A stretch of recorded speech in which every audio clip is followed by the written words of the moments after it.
I'm going to recite a poem I wrote today because I just received a note card and a frame musical snipped from a very dear and admired friend, a brilliant pianist. English translation. At the theater, we give you a standing ovation. June 21, 2026. Millions of eyes admire you.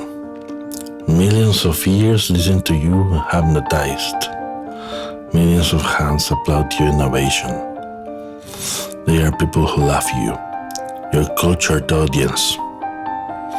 Me among them, watching you from the front row, hopelessly in love with you, Pavlina.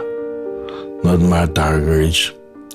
You with your style, never the style of Horowitz, never the style of Maestro Rubinstein. It is you, with those firm breasts, those blonde curls, young today as I write these lines.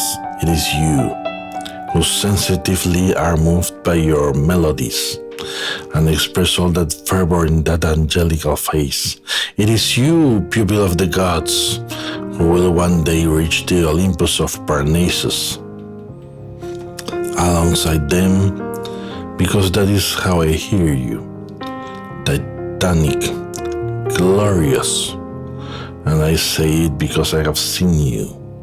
I, who was Beethoven when I heard you perform what my ancestors wrote. You who were a titan yesterday on that stage, in the glory of multitudes. Because I say so.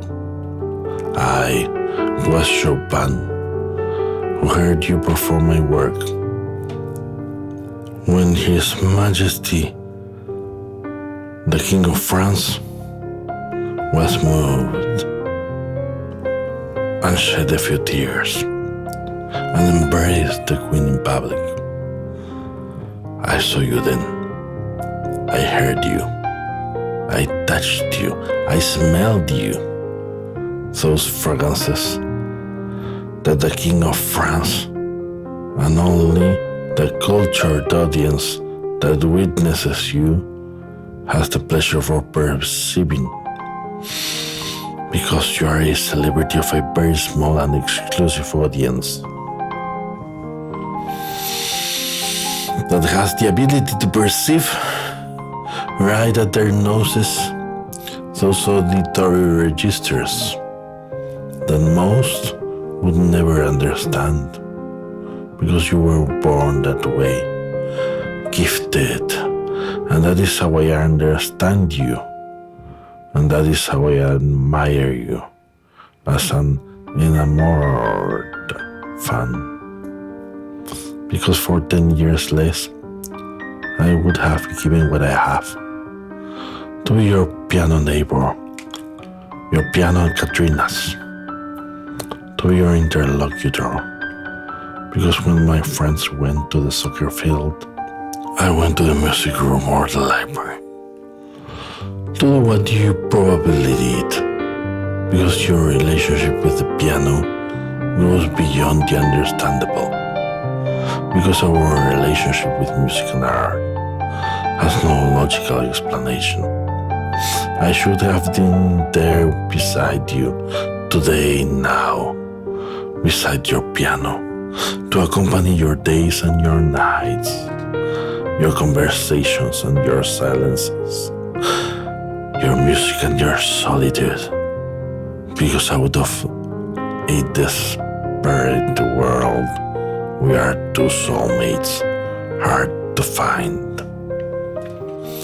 One in a million years, and that is why I wrote you that love poem, which I titled, I Would Like to Be Your Interlocutor. The first time I heard you speak, in an interesting interview a friend did with you, a poem that you probably read.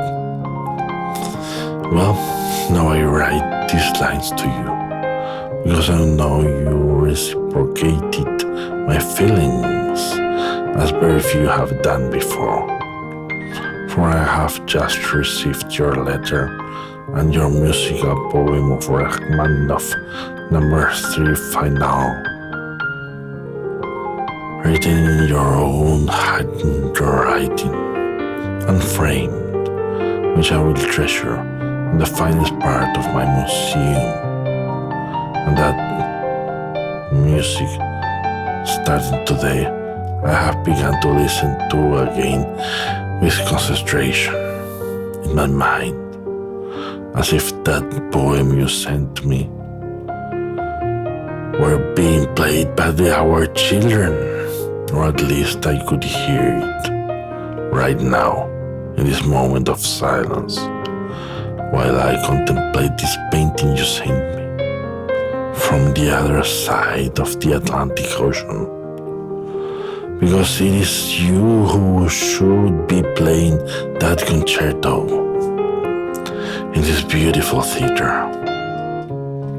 where I applaud you on my feet, and the cultured audience that laughs you gives you an ovation, because humanity owes you the value that with your life you delivered to humanity, because 1 in a million you possess something that gives beauty to our world culture, as only you can, and that must be rewarded with the glory it deserves.